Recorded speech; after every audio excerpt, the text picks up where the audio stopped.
How's it going, ladies and gentlemen? I'm Luke from Oatmeal Robotics, and we have a couple of exhibition matches from after the tournament. So the editing isn't going to be nearly as good here because, I'm just going to be spitballing it. But let's get right into it.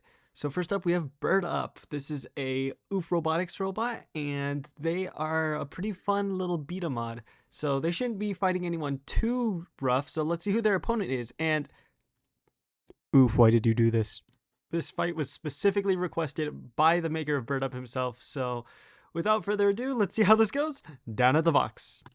Alright, the robots are in the arena. This is Pumpkin fresh after the tournament, so again, it's not going to be as strong, but it should still be hitting decently hard. But you can actually see Bird Up is getting some pretty decent engagement. I mean, it's completely fresh, freshly built, and Pumpkin just went through a tournament, so it's actually going to be a more even match than you might originally think. And that spinner on Bird Up is no slouch either. I believe Bird Up is a Garden of Banban reference, and I think that's like the bird's name's like Ophelia or something. You can correct me if I'm wrong because I don't really care that much. No, but I do love this model from Oof. It is a very, very fun, goofy meme robot. Pumpkin getting a little shot there. Bird Up driving around pretty well, spinning pretty well, and getting a really good shot there. Bird Up getting a really good shot. And Pumpkin just kind of holding them there. That hot glue on Pumpkin's weapon might have come undone once again. So that's going to be interesting. Bird Up actually might be winning here a little bit. But Pumpkin's still hitting pretty hard. Just, a little more sluggish than usual. Bird Up just kind of making laps around the arena. I don't think this fight was as explosive as we thought it was going to be, but it's actually a pretty decent fight, all things considered. Yeah, Pumpkin's weapon doesn't look to be getting the best speed. Like, there's not as much energy going into that disc, so they are kind of more of a control robot for this match, which is really funny. Bird Up facing the wrong direction. Bird Up's weapon is very fun because you have to keep spinning it up. So Marco was driving it and he actually had to keep hitting the spin button over and over again because it runs off of a beta board. So going from a hammer to a spinner, it's a very unique mechanism. Pumpkin just kind of holding back, just waiting to see if they can push Bird Up without taking many big shots. But I think the biggest hit from this match is going to come from Bird Up themselves. Okay, it looked like their spinner was down, but no, apparently it's fine. We're good.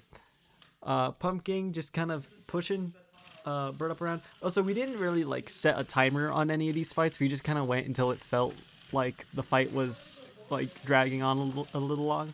But Pumpkin having a little bit of drive issues. I think they were just high centered on something.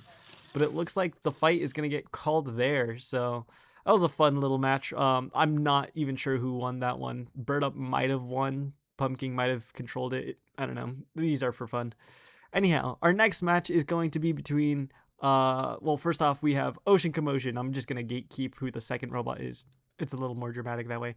Anyhow, the second robot they're going to be fighting is going to be Icebreaker. This is going to be a nice match between two titans of tower verts. These are two of the hardest hitting tower verts we have, so this is going to be a great match. So without further ado, let's head down to the box.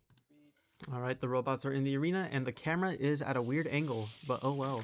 Right off the gate, you can see Icebreaker actually looking pretty good after their loss to Tungsten. Got that motor working. And a massive shot. Icebreaker almost flipping themselves and absolutely tossing Ocean Commotion.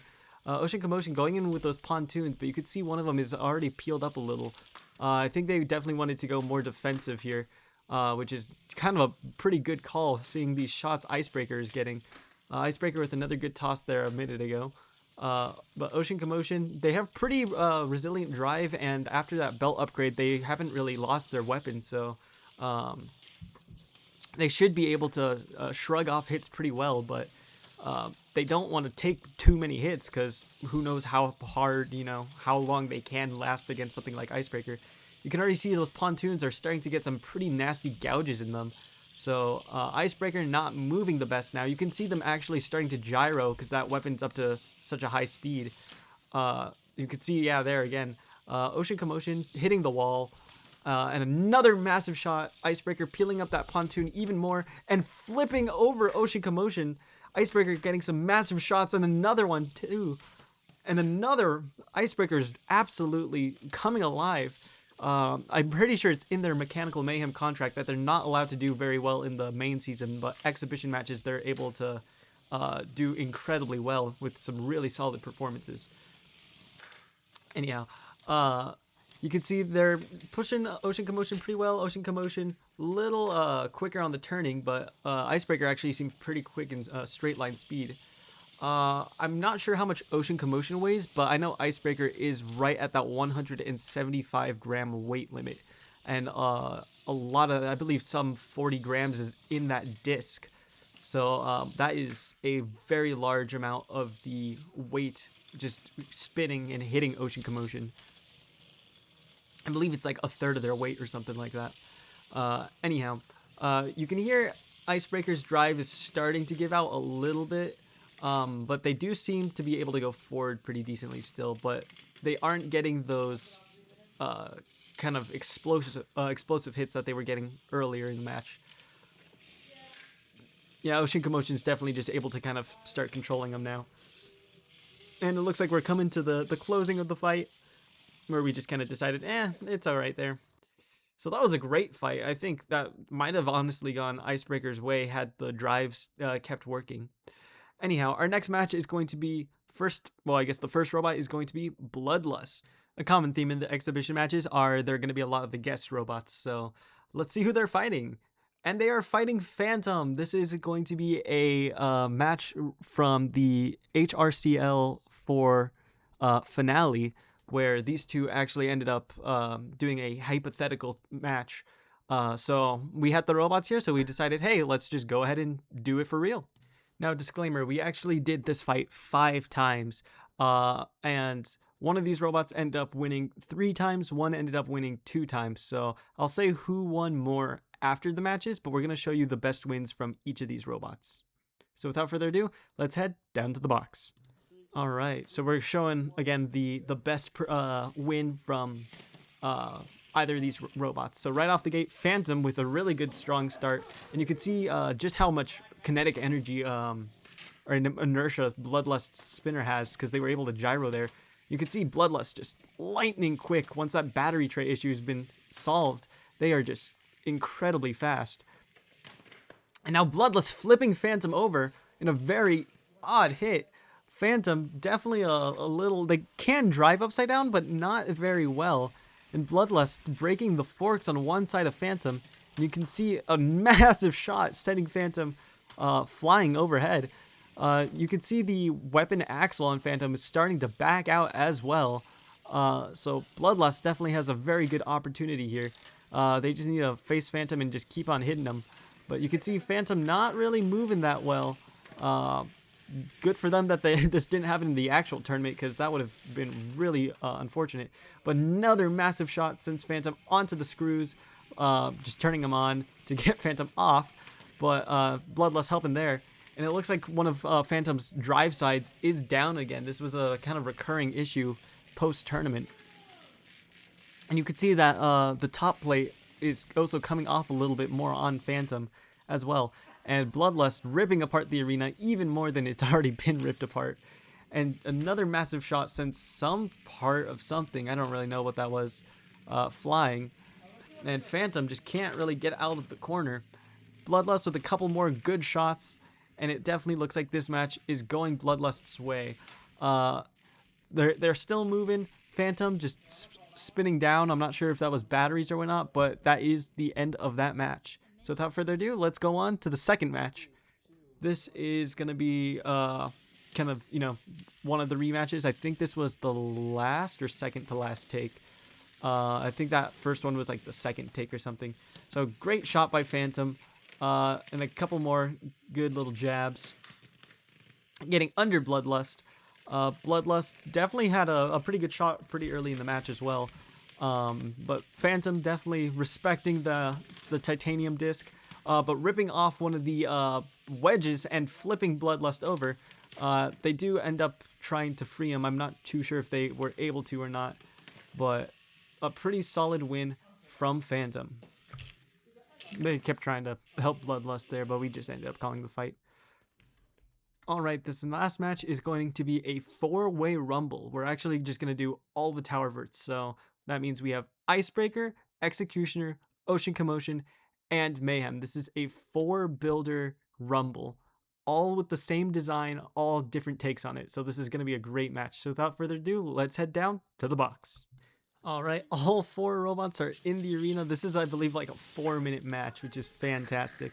So I believe two robots are being controlled by the same controller. I think it was Executioner and Icebreaker. I can't remember. We'll have to see. But Ocean Commotion is kind of stuck in the wall. Mayhem and Executioner having a little bit of a tussle. Icebreaker just taking a nap in the corner, just eating the wall. That's their favorite opponent, the arena. Ocean Commotion seems to be having some drive issues, but other than that, their weapon seems to be going pretty good. Executioner actually looking the most lively right now. Mayhem also seems to be having a little bit of trouble with that right side drive. Getting a nice shot there from Executioner, I think flipping Mayhem over, but Mayhem, that small disc actually lets him bounce off the ground really quickly. Icebreaker just, again, sitting in the corner. I'm sure they'll get into play later. I don't know if Ocean Commotion is high centered on something or if they have like some gunk in one of their gears or something, but they're just not able to spin that well. And not Icebreaker, Executioner, man, this is gonna be a hard fight to commentate. Executioner is just stuck in the corner. Again, I'm not too sure which two robots are being controlled by the same controller. I believe it was Icebreaker and Executioner, so they should be able to back out because they're at the same angle here. I think Executioner is actually stuck under the arena wall with the forks. There goes Ocean Commotion getting a pretty good hit. There we go. We freed Executioner, and we're freeing Icebreaker here very carefully. Just a little bit, just enough to get him out the corner and spinning back up again. Executioner seems to not be moving the best. There goes Icebreaker getting a little bit more engagement. Executioner and Ocean Commotion seem to be in a little bit of a tussle, and looks like Mayhem's gonna go try to pick on Icebreaker. Good shot there from, I think that was Ocean Commotion ripping off Executioner's forks, and it looks like Mayhem grazed Icebreaker and just the front left side just got obliterated. And you can see Icebreaker punting something into the screen back there and making a big ripple. That was a pretty cool effect. And Mayhem deciding, yeah, I don't want to fight this guy anymore. This guy kind of hits hard.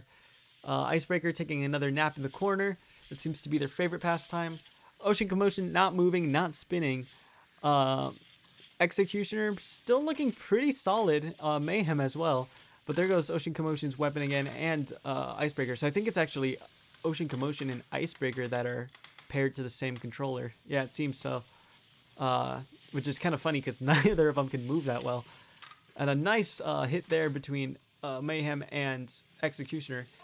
And Icebreaker's starting to move now.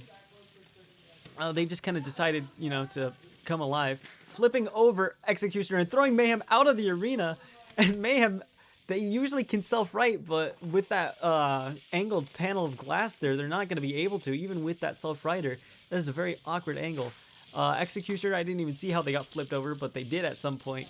Icebreaker just trying to get over to Ocean Commotion, and the panel of glass falling down a little from just the big hits.